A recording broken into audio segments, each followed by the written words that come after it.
नमस्ते दोस्तों, मैं विजय ठक्कर आप सबका स्वागत करता हूं हमारे एक नए वीकली एनालिसिस वाले वीडियो में। अभी आज के वीडियो में हम लोग मार्केट के बारे में डिस्कस करेंगे। लास्ट वीक में मार्केट में क्या हुआ, आने वाले वीक में क्या हो सकता है, कौन से सेक्टर पे हमें ध्यान देना चाहिए। और आज मैं आप लोगों के साथ वीडियो में एक ऐसा स्टॉक शेयर करने वाला हूं ना, जिसने ऑलमोस्ट 11 साल के बाद ब्रेकआउट दिया था। और ये स्टॉक में कुछ चार पांच चीजें हैं जो मुझे अच्छी लगती है। तो पहले तो ये है कि ये स्टॉक का जो प्राइस एक्शन था वो बहुत ही स्ट्रांग था। जब ब्रेकआउट हुआ था तो बहुत स्ट्रांग हुआ था। वो टाइम पे इसका प्राइस के साथ वॉल्यूम भी बहुत स्ट्रांग था। अगर मैं इसके क्वार्टरली नेट सेल्स की बात करूं तो वो भी ऑल टाइम हाई पे है। अगर मैं क्वार्टरली नेट प्रॉफिट की बात करूं तो वो भी ऑल टाइम हाई पे है। और इसके ईयरली सेल्स और नेट प्रॉफिट भी ऑल टाइम हाई पे है। तो इनफैक्ट ये स्टॉक भी ऑल टाइम हाई पे है। तो ये सारी जो ये स्टॉक के अंदर जो चीजें बन रही है ना, वो बहुत ही अच्छी बन रही है। और इसने कुछ टाइम पहले ही ब्रेकआउट किया था, बट बिकॉज ऑफ मार्केट की ऐसी कंडीशन के वजह से वो वापस एक अच्छे लेवल पे आया है। तो उसके बारे में हम लोग डिस्कस करेंगे।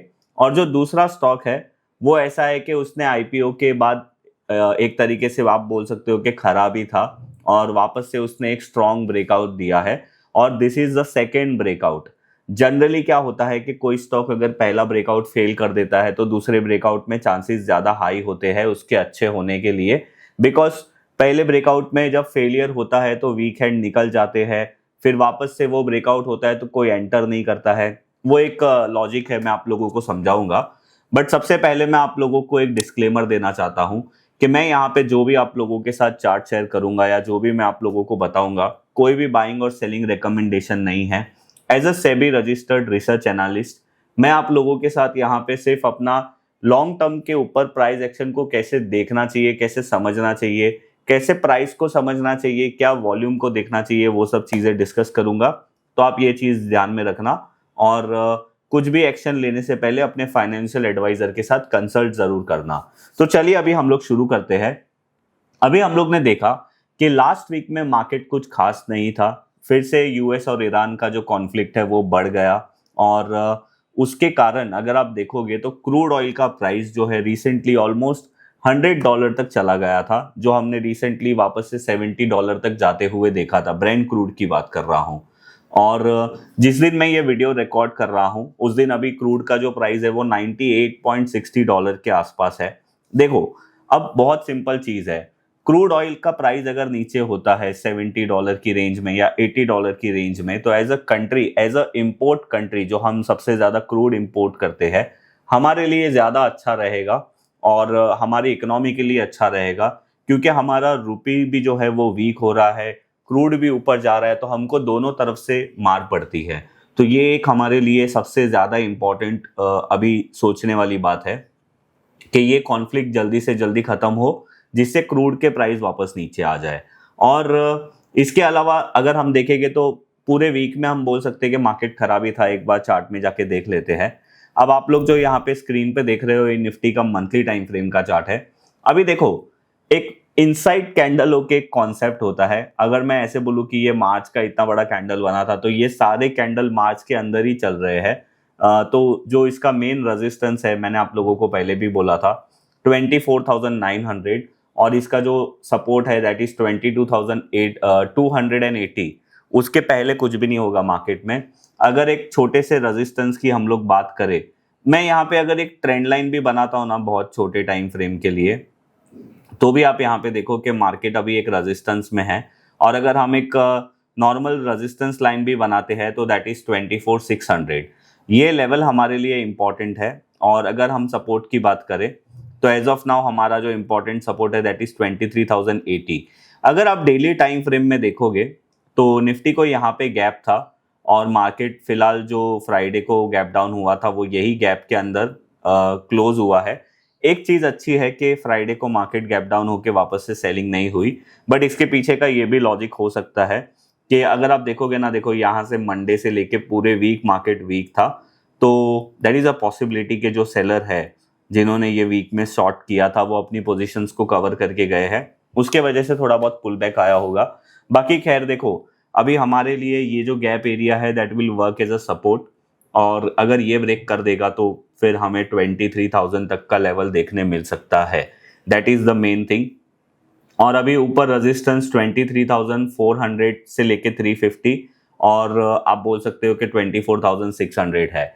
अगर हम बैंक निफ्टी की बात करें तो बैंक निफ्टी में भी देखो वही हुआ है। बैंक निफ्टी बहुत दिनों से कंसोलिडेट कर रहा था और अभी वापस से वो एक ऐसे एरिया पे आके रुका है जहां पे गैप था। मैं बैंक निफ्टी का भी डेली टाइम आपको दिखा देता हूं। अगर आप बैंक निफ्टी का चार्ट देखोगे और बैंक निफ्टी में एक यहाँ पे ये जो एरिया है ये हमारे लिए एज अ सपोर्ट काम करेगा विच इज 55,700। अगर आप बैंक निफ्टी का वीकली टाइम फ्रेम का चार्ट देखोगे और अगर हम लोग निफ्टी का वीकली टाइम फ्रेम का चार्ट देखोगे तो आप एक चीज नोटिस करो कि बहुत टाइम से निफ्टी भी कंसोलिडेट हो रहा था और बैंक निफ्टी भी कंसोलिडेट हो रहा था। अब देखते हैं क्या होगा मार्केट में। देखो ऐसे टाइम पे support resistance level no doubt हम लोगों को ध्यान देना चाहिए, बट ये पूरी तरीके से न्यूज बेस्ड मार्केट रहेगा। यूएस और ईरान के बीच में क्या होगा, अभी इजराइल तो साइड पे ही हो गया है और ये सारी चीजें हम लोगों को देखनी पड़ेगी। तो ये है अभी मार्केट का अपडेट। एक बार अगर हम लोग एफआईएस के डेटा को देख ले तो आप यहाँ पे देखो लास्ट वीक में एफआईएस ने सिर्फ एक दिन बाइंग किया था, बाकी ओवरऑल डेज उनकी सेलिंग थी। तो ये भी अच्छी बात नहीं है। वापस से इनकी सेलिंग शुरू हो गई है। अगर हम लोग सेक्टर की बात करें तो लास्ट वीक में देखो private bank, reality, financial services और ये सारे सेक्टर में सेलिंग आई है। बेसिकली ये सेक्टर जो पहले अच्छा परफॉर्म कर रहे थे उसमें अभी सेलिंग आई है। और अगर हम परफॉर्मिंग सेक्टर की बात करें तो एफएमसीजी, सीपीएसई, ऑटो, मीडिया खैर मैंने आपको मीडिया के बारे में बताया था कि मीडिया इंडेक्स के चार्ट में एक inverse head and shoulder breakout हुआ है, बट उतनी तरीके से वो आउट परफॉर्म नहीं कर रहा है। बट हाँ, एफएमसीजी सेक्टर का चलना मतलब मार्केट में एक तरीके से खराब होना ये एक इंडिकेशन है, बट ठीक है ये फिलहाल अभी वीक है। अगर हम लास्ट मंथ की बात करें तो देखो अभी भी reality sector, consumer durable, IT sector, ये सारे सेक्टर अच्छे हैं। और अगर मंथली में वीक की बात करें तो capital market, private bank, PSU bank, अब देखो यहाँ पे ये एक अच्छी चीज नहीं है। अगर private bank, PSU bank, financial services और ये ज्यादातर आप देखोगे यहाँ पे बैंकिंग रिलेटेड है, तो ये सेक्टर खराब होना मतलब मार्केट में थोड़ी वीकनेस बनी रहेगी। बट देखते हैं, सारा पूरा गेम जो है वो न्यूज के ऊपर है। अगर अच्छी न्यूज आई तो फिर से मार्केट अच्छा हो जाएगा। अगर हम लोग डॉलर इंडेक्स की बात करें तो 101 के आसपास ट्रेड कर रहा है। इंडिया विक्स वापस से 14 के पास आया है। ब्रेंट क्रूड के बारे में मैंने आपको बता दिया। हमारा जो रुपया है वो डॉलर के कंपैरिजन में वीक है, अभी 96.55 चल रहा है।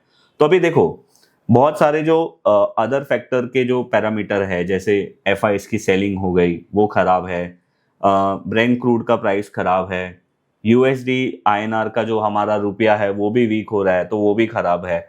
तो मोर और लेस उसके वजह से मार्केट में वीकनेस है। और इसके बारे में हम लोगों को अभी लास्ट वीक में क्लियरली देखने में मिला है, because small cap, mid cap, micro cap उसमें हम लोगों को सेलिंग देखने मिली है।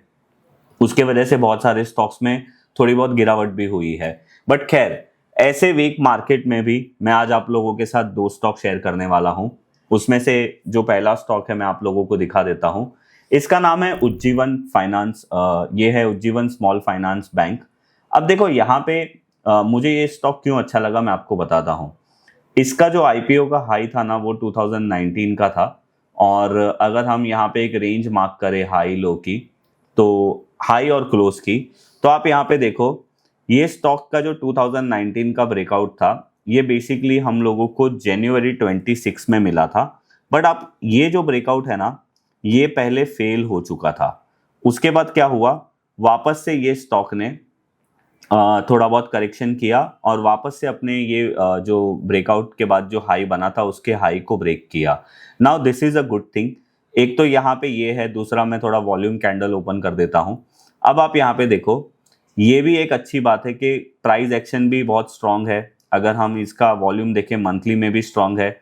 अगर आप वीकली टाइम फ्रेम देखोगे तो वीकली टाइम फ्रेम में भी देखो लास्ट वीक में भी बहुत स्ट्रांग था। इनफैक्ट जो रिजल्ट आया था वो भी अच्छा था। तो मोर और लेस ये स्टॉक अच्छा है, आप देख सकते हो, इसको अपनी वॉच लिस्ट में रख सकते हो। और अगर आप इसकी रेंज कैलकुलेशन करते हो तो आप यहाँ पे देखो आपको इसका अपसाइड एक लेवल पता चल जाएगा। रेंज कैलकुलेशन के लिए हम लोगों को क्या करना है, जब हाई मारा था उसके बाद जो लो था उसको कैलकुलेट करना है और ब्रेकआउट के बाद ऐड कर देना है। अब मैं यहाँ पे नहीं करूंगा, जो ओरिजिनल ब्रेकआउट था वहां पे ही करूंगा। तो आप देखोगे कि अपसाइड में इसमें 112 तक का रेजिस्टेंस ओपन है। इनफैक्ट आप फिबोनाची रिट्रेसमेंट भी लगा सकते हो, तो आप लोगों को मल्टीपल मतलब 100 112 के पहले का भी लेवल आप लोगों को मिल जाएगा। और अगर ये स्टॉक अभी देखो, या तो फिर देखो अगर आप छोटा रिस्क लेना चाहते हो तो ब्रेकआउट कैंडल के लो को स्टॉप लॉस लगा सकते हो, अदरवाइज यहाँ पे आप लगा सकते हो विच इज 55 56 के लेवल को। ये लेवल ब्रेक हो गया तो जनरली आप ऐसे बोल सकते हो कि ये ट्रेड भी फेल हो गया है। तो ये था हमारा पहला स्टॉक। और अगर आप लोगों को ऐसे ही मल्टी ईयर ब्रेकआउट सेटअप के बारे में सीखना है, या ब्रेकआउट्स को हम लोगों को लॉन्ग टर्म चार्ट्स में कैसे देखना चाहिए, कैसे समझना चाहिए, उसके बारे में सीखना है, तो आप लोग हमारा मल्टी ईयर ब्रेकआउट का कोर्स ले सकते हो। उसकी लिंक मैं नीचे डिस्क्रिप्शन में दे दूंगा। और अभी रिसेंटली हमने हमारे रिसर्च एनालिस्ट वाली जो सर्विस है उसके अंदर मॉडल पोर्टफोलियो शुरू किया है। उसमें हमने 15 स्टॉक का पोर्टफोलियो बनाया है। अगर आपको उसके बारे में ज़्यादा डिटेल में जानना है तो आप हमारी वेबसाइट में जा सकते हो, या फिर आप हमारे ऑफिस के नंबर्स पे कॉल कर सकते हो। उसकी जो डिटेल है मैं नीचे डिस्क्रिप्शन में दे दूंगा।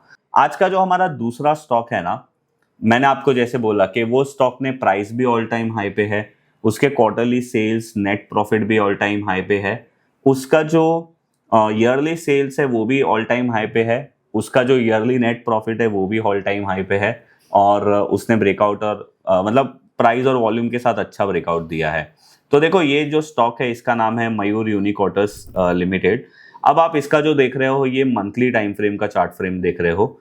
अब देखो इसने ना मल्टीपल टाइम ये ट्रेड ने फेल किया है, मतलब अपने ब्रेकआउट को। पहले इसने जो ब्रेकआउट किया था, यहाँ पे आप ऐसे नहीं बोल सकते ब्रेकआउट किया था 2021 में, उसके बाद इसने 2024 में ब्रेकआउट किया था, वो फेल हो गया।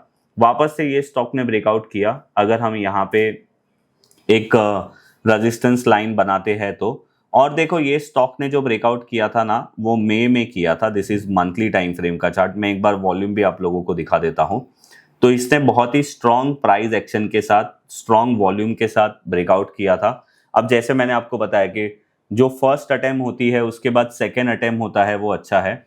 और अगर आप यहाँ पे ये सारी चीज़ें समझो मैं हटा भी देता हूँ और मैं एक ट्रेंड लाइन लगाता हूँ फ्रॉम 2000 फॉर एग्जांपल 2014 से, तो आप यहाँ पे देखो ये ट्रेंड लाइन ब्रेकआउट हुई है ऑलमोस्ट 11 साल के बाद। और ये एक बहुत ही अच्छी बात है कि 11 साल के बाद प्राइस ने अपने एक लेवल को ब्रेक किया है। और रिसेंटली ये स्टॉक ने मई मंथ में ब्रेक किया था। अगर आप वीकली टाइम फ्रेम में देखोगे तो यहाँ पे भी आप क्लियरली देख सकते हो कि ब्रेकआउट के टाइम पे वॉल्यूम था। अब जब ये स्टॉक नीचे आ रहा है तब ज़रा भी वॉल्यूम नहीं है। इसका जो रिजल्ट है वो अभी आने वाला है 12 अगस्त को, और ये स्टॉक अभी वापस से अपने ब्रेकआउट के एरिया के पास वापस आया है। तो अभी देखो अगर आप इसकी रेंज कैलकुलेशन भी करते हो, फॉर एग्जांपल अगर ये स्टॉक में मुझे रेंज कैलकुलेशन करनी है तो मैं क्या करूंगा, इसका जो हाई था फॉर एग्जांपल यहाँ पे इसके हाई से मैं इसके लो तक कैलकुलेट करूंगा, और मैं इसकी रेंज निकाल के इसके ब्रेकआउट के बाद यहाँ पे ऐड कर दूंगा। तो मुझे यहाँ पे दिखेगा कि भाई ये स्टॉक ऑलमोस्ट 1100 के आसपास इसका नेक्स्ट रेजिस्टेंस लेवल है। आप टारगेट कैलकुलेट करने के लिए फिबोनाची रिट्रेसमेंट का भी यूज कर सकते हो। और ये स्टॉक वापस से फॉर एग्जांपल 700 या 650 लेवल ब्रेक कर देगा तो खराब हो जाएगा। ये चीज आप जरूर ध्यान में रखिए। अब देखो एक बार है ना, मैं ये स्टॉक का मैंने आपको टेक्निकल चीज बता दिया, अब फंडामेंटल वाला चीज आपको बता देता हूँ। अगर आप यहाँ पे देखोगे ना तो देखो इसका जो अभी हम लोग देख रहे हैं वो क्वार्टरली सेल्स है।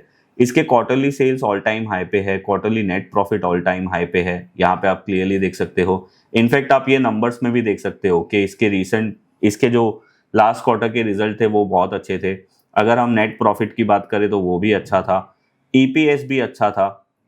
अगर हम इसके ईयरली सेल्स की बात करें तो आप यहाँ पे देखो इसके ईयरली सेल्स भी ऑल टाइम हाई पे है और ईयरली नेट प्रॉफिट भी ऑल टाइम हाई पे है, और आप वो नंबर्स यहाँ पे भी देख सकते हो। तो देखते हैं अब जो नया जो रिजल्ट आने वाला है अगस्त में वो कैसा आएगा। अगर वो भी अच्छा आया तो there is a high possibility कि ये स्टॉक में एक अच्छा मोमेंटम हम लोगों को देखने मिल सकता है। और ऐसे जो मल्टी ईयर ब्रेकआउट वाले सेटअप होते हैं ना, जिसके अंदर फंडामेंटल ट्रिगर भी अच्छे होते हैं, वो बहुत अच्छे होते हैं। उसमें ज़्यादा चांसेस होते हैं अच्छा परफॉर्म करने के लिए। बट हाँ, इसका अगस्त का रिजल्ट अगर जो है जो आने वाला है नेक्स्ट क्वार्टर का वो खराब आया तो वापस से ये सेटअप खराब हो सकता है। ये चीज़ आप ज़रूर ध्यान में रखना। तो बस ये था हमारा आज का ये वीडियो। आई होप आप लोगों को हमारा आज का ये वीडियो पसंद आया होगा। मैं कोशिश करता हूँ कि हर वीडियो में आप लोगों को मैं कुछ ना कुछ अच्छी चीज़ें सिखा सकूँ प्राइस एक्शन के और वॉल्यूम एनालिसिस के बेसिस पे। तो आई होप आप लोगों को ये अच्छा लगता है। अगर आपने आज के वीडियो में कुछ नया सीखा है तो आप अपने फ्रेंड्स के साथ ज़रूर शेयर करिए, और आप अगर हमारे वीडियो को लाइक करते हो तो मुझे बहुत अच्छा लगता है। और आप हमें कमेंट करिए कि आपका star of the week chart कौन सा है, नीचे कमेंट में। जो मुझे अच्छा लगेगा तो मैं भी आप लोगों के ये चार्ट्स को देखूंगा, और अगर पॉसिबल हुआ तो नेक्स्ट वीडियो में शेयर भी करूंगा। तो बस ये था हमारा ये आज का वीडियो। अगर आपको पसंद आया है तो सब्सक्राइब ज़रूर करिए। मैं मिलूंगा ऐसे ही कोई नेक्स्ट वीडियो में, तब तक के लिए बाय बाय।